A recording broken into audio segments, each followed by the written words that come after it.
project is going to be announced in 2011 at the end of the year.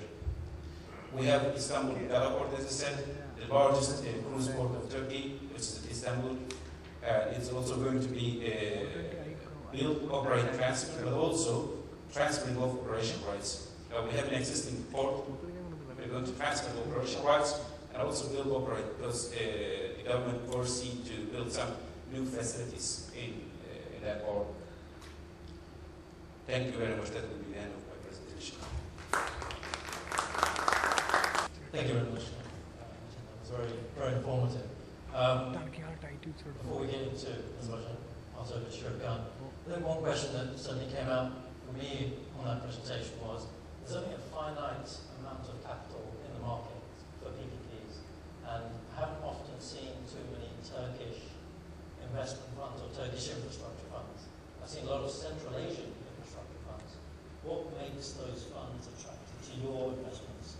What is Turkey offering you? What is Turkey offering those investors that they're not getting from other local countries? Well, there are many reasons for that, but first of all, Turkey is committed to attract any kind of investors. So when you go to a market, you may have some concern. Because, for example, in this last privatization of the electricity distributions, foreign investors were hesitant to involve because of some reasons, because of the price and stability of energy and other reasons. And the second is we have sometimes very strong local resources. As we have seen, for example, recently we privatized again the public-private partnership in Istanbul Ferry Boat Corporation, which was around 861 million US dollars. And again, they were local. And secondly, we have foreign investors who want to keep their identity undisclosed. But there is an ongoing strategy, so there is many reasons, and Turkey is welcoming every kind of investors. So we're going to contribute to projects, to implement these projects. We don't. That's why we are here. As I said, for example, right now there's an ongoing public-private partnership in Istanbul, which is constructing a tube underneath the strait. So, like the one connecting Paris with France with the president. Right now it's short, of course, but it's now being implemented by Japanese investors. And we have some others, again, Koreans are very good, many Koreans are involved in the construction of bridges, similarly, and third construction of the construction of the third bridge in Istanbul, which is going to connect the two sides. It's also foreigners already keen to participate. Thank you very much. Before I pass on to Shurkan from Azerbaijan, what's interesting between these two countries is that you have quite a large population, quite a high GDP per capita, with Azerbaijan, quite a small population, very different GDP per capita, very different drivers, but understanding what their PPP approach is. So I'll pass over to Shurkan. Good afternoon, ladies and gentlemen. Today I'm going to run through the presentation and quick movie describing the project. Before that, we will have a couple of slides concerning the Azerbaijan, because I'm introducing the project, but I'm sure there are people which are interested in the country, and there are some figures representing the country. So the total population is 9 million, GDP is 34 billion euros. Growth rate is around 11%. Unemployment is slightly more than 1%. Investment is 8.4 billions of euros. The FDI is 2.9, and the Human Development Index is ranked as 97th out of 179. Some other figures concerning the country. Based on figures of Doing Business 2009 magazine by World Bank, Azerbaijan is #1 reformer. It is also states that Azerbaijan ranked as a 33rd economics out of 181. Reforming areas are startup, employing the workers, registering new business, registering new property, getting credits, paying taxes, also protecting investors. one-stop shop principle for business registration. This is very important for entrepreneurs in Azerbaijan. Another reforming areas are one-stop shop principle for the customs and construction licensing, which is important for construction area. The next slide shows the words of national leader of Azerbaijan, Heydar Aliyev. In the beginning of 90s, he said that Black City will come one of the nicest places of Baku, of Azerbaijan, because as you may know, the Baku White City area was located previously on the oil refinery areas. They were industrial zone, and that is why it's previously called Black City. And now the current president of Azerbaijan Republic, His Excellency Ilham Aliyev, has issued a decree for improving the ecological situation of Baku Bay, and as part of that project, as part of that decree, the Baku White City project was launched.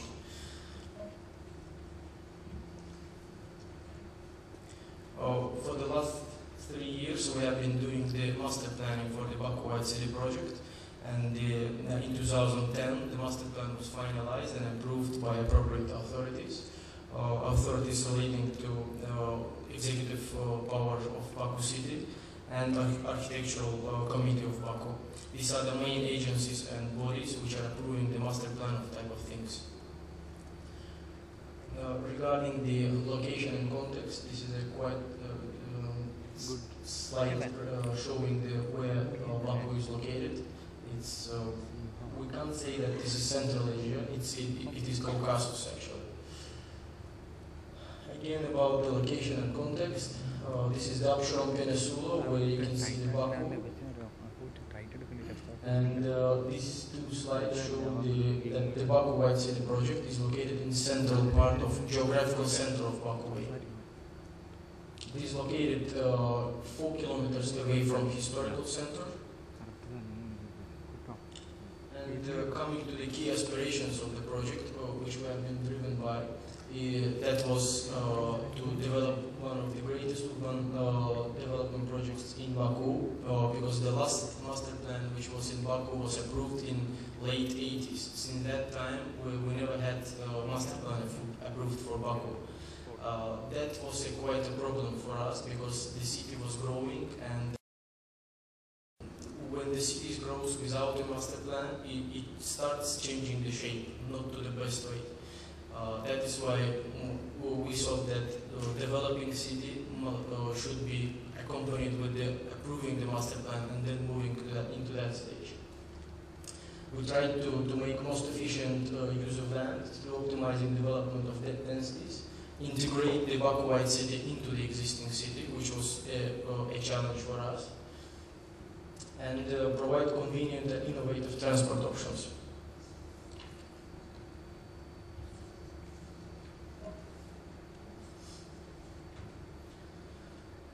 We involved into the project 3 consultants. One of them was Atkins Engineering Company. They were acting as a main consultant, master planner, and they have provided us with the detailed design of 6 districts. We had 8 districts, 10 districts in total, and 6 of them have been designed by Atkins Engineering Company. This is the project which you may also know the Atkins around the world. Another consultant was Foster and Partners. They have been in charge for the area called Waterfront area in Baku White City project. They also acted as a reviewer, as a second master planner for the whole development. And these are the projects which you also may know, the Foster and Partners company. And the third consultant was FNA Architects, American Architectural Bureau. We involved them for developing the Baku City Mall, which is going to be one of the biggest malls in the region actually, and for developing of Open Mall, which is an open space walking area with the commercial spaces. And these are the projects of previous projects done by FNA, like Arena Mall, Ski Dubai, Mall of Emirates, etc.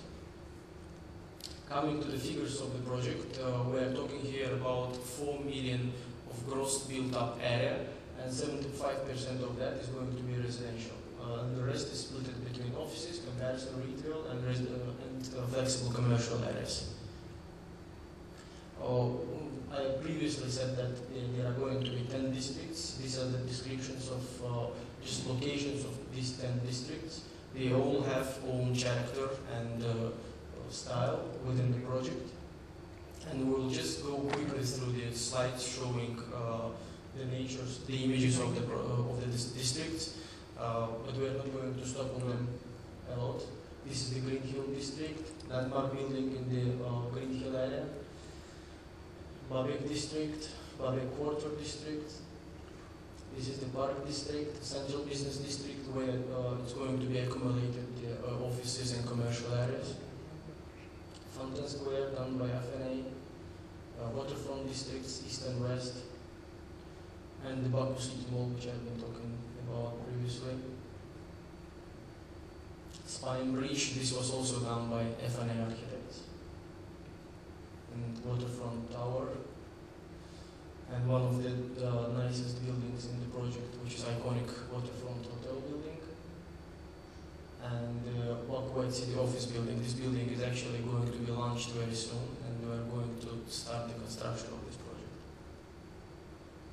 Waterfront Concert Hall and Modern Art Pavilion.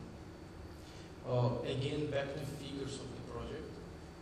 We are talking here about 221 hectares of the land. We are talking about 10 districts with different characters. We are talking about 50,000 residents, 4.8 million of gross built-up square meters, 20,000 residential units, 48,000 of workplaces. When we talk about workplaces, we are not going to provide the workplaces, but this is going to be a place for employers to provide the workplaces. We are talking also about 40,000 of parking places and 39 hectares of landscape, which is meeting the local and international standards. And coming back to investment opportunities which we are looking for, they can be residential, retail, offices, tourism. When we come to tourism, these can be hotels, entertainment centers, thematic parks, or educational private schools, universities. This can be also medicine bodies like private clinics, sport and spa centers, or other services like small warehouses, auto service centers, etc. Advantages of investing in Tobacco White City project. One of the advantages is that we do sell the land to the investor, which is not very common around the world. It's not a lease, and it's not a rent for 99 years or 49 years. The person who is buying the land has to register a branch company in Azerbaijan and become a freeholder of the land. This is one of the major advantages of the project. Another advantage is that we provide the legal support through the passing all the stages of licensing, getting registered in Azerbaijan, as well as getting permissions for construction and legal support in project construction documentation, utility technical services, which is very important within this type of projects. This is basically all. Thank you for your attention, and we are now just going to watch the small movie which we prepared for this project. And if you may have any questions, you can answer them later. Thank you.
It was, the last time I saw a video like that actually was about 7 years ago in Dubai. And if there's something I can tell you can happen, when you walk outside, you can see what's happening there. So that can be built. Before I open it up to the floor, I have one more question, which I just wouldn't mind an answer from. What incentives and reassurances do you give to investors who are coming into your countries? One of the reluctance that we see, one of the impediments that we see sometimes as Deloitte representing investors out there or representing governments, when trying to help those governments attract investors to co-join with the developers, co-join with the governments to develop large infrastructure, cost-intensive infrastructure projects, is actually legislation, ease of doing transactions, the structure of the relationship, government sponsorship. But when you're talking about 15, 20-year relationships, you know, governments don't even last 15, 20 years. So let me start with you, Natasha. My organization is called Prime Minister Investment Support and Promotion Agency of Turkey. So we are, for example, directly attached to the Prime Minister and directly report to him.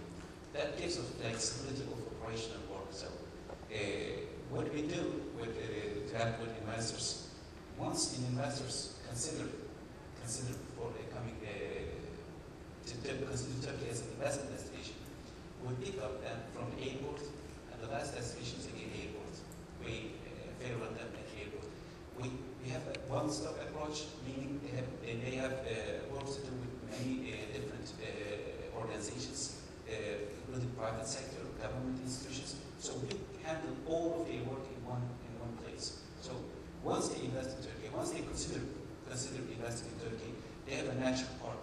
And all of our services are free of charge. We facilitate their work in Turkey. We bring them together with the stakeholders, with the ministries. For example, sometimes with the Prime Minister himself, if the investment is very important, if it needs urgent action sometimes. And this is basically what we do. We provide what the investors, whatever they need. We don't have a specific, like we do this, but we don't do this. No, we do everything. Whatever is needed to implement the investment, to make sure the investment is going to feel happy in Turkey and make them invest in Turkey. We are at their disposal from the start to the end, and also after that. So we have before the investment, during the investment, and also a kind of service like after sale investment services. So after the investments, we still keep in touch with them. If they need anything, we are just at their disposal. Excellent, that sounds very attractive. Well, also the Azerbaijan got its independence about 20 years ago. We still do say that this is a governmental project, and there is a governmental guarantee for this project. And other advantages are that, as I said before, the entrepreneurs can get the freehold of the land, which is very important, and we do provide a full support through the entire stages of approvals and licensing and getting permissions, and that is very important for investors. We do have a stable, economically and politically stable country, which is very important, and we're rapidly developing city, rapidly developing economies. That's also important for the investors, and well, that's all about it actually. People can visit and see how it is inside, like others do. Excellent. I'd like to open questions out to the floor if there's anybody who has got any particular questions.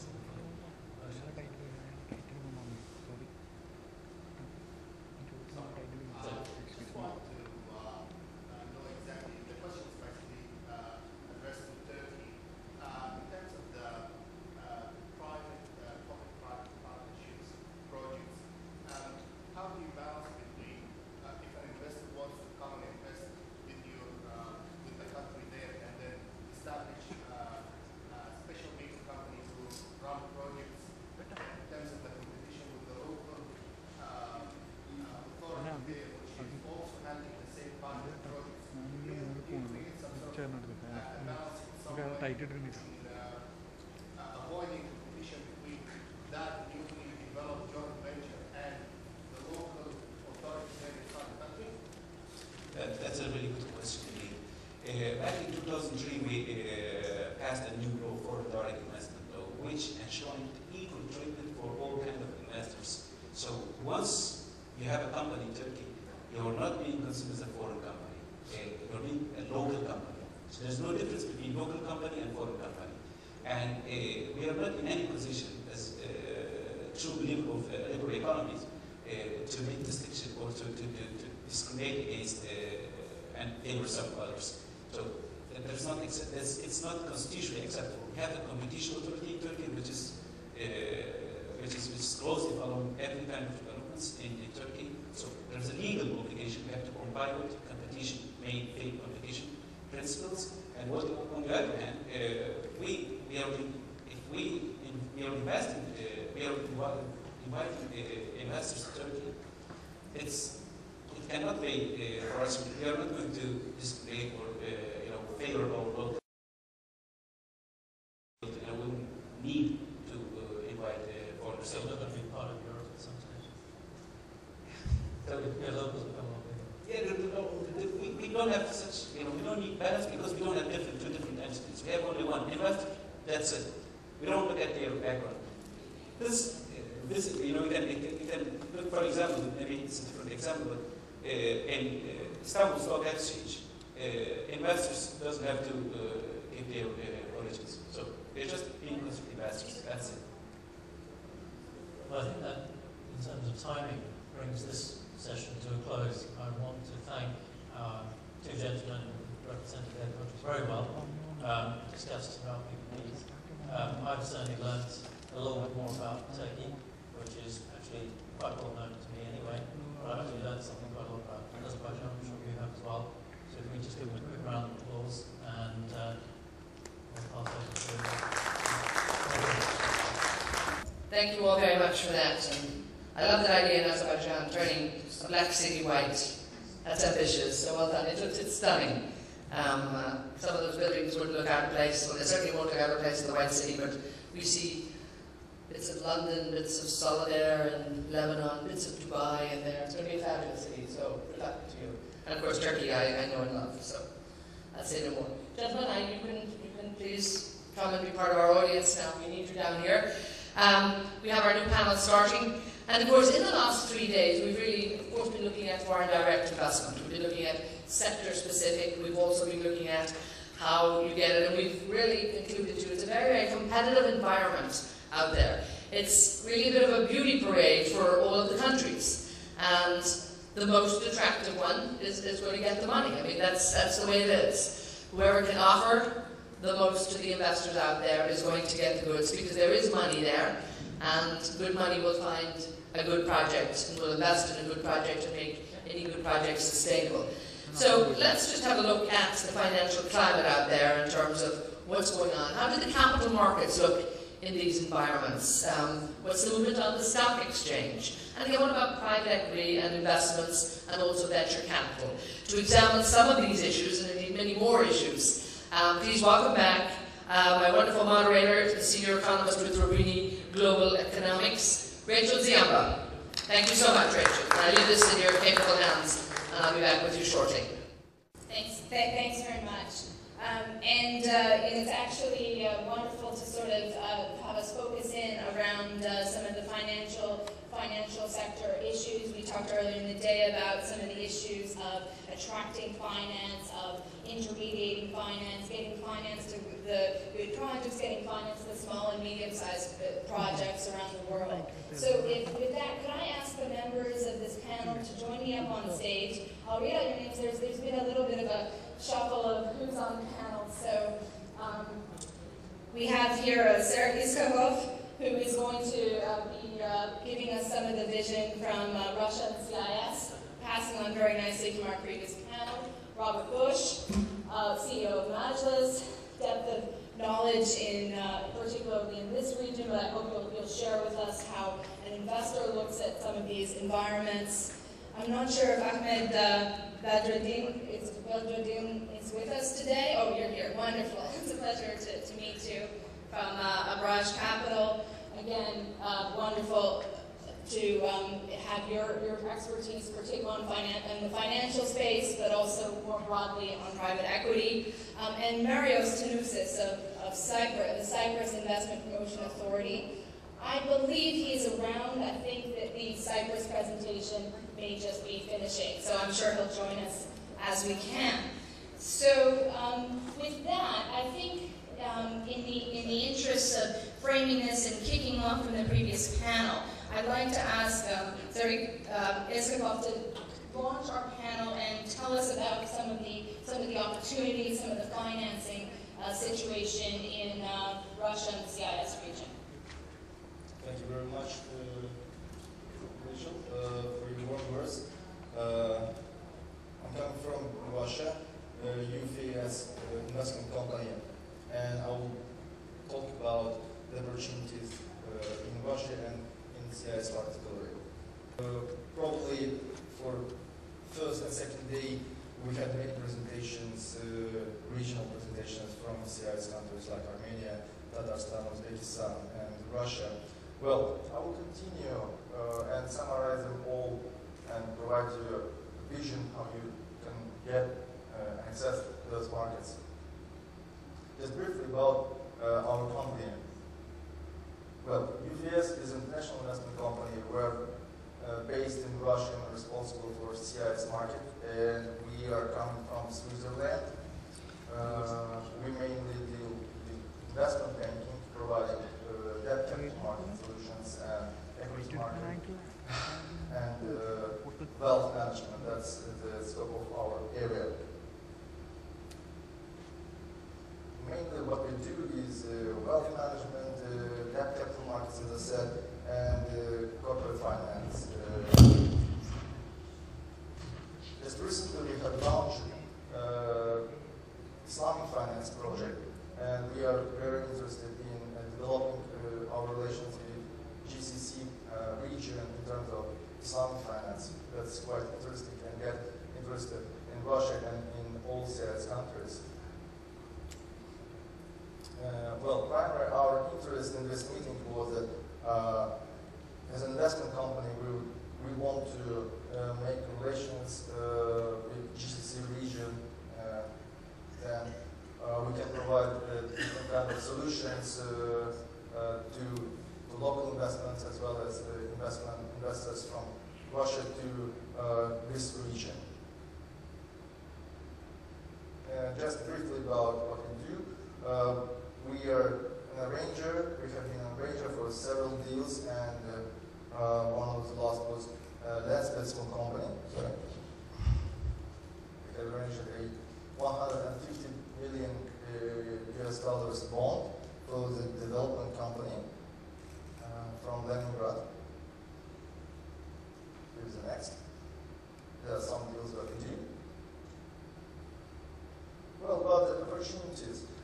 These tables just summarize all the four presentations that took place yesterday and the day before by our colleagues from Tatarstan, Uzbekistan, and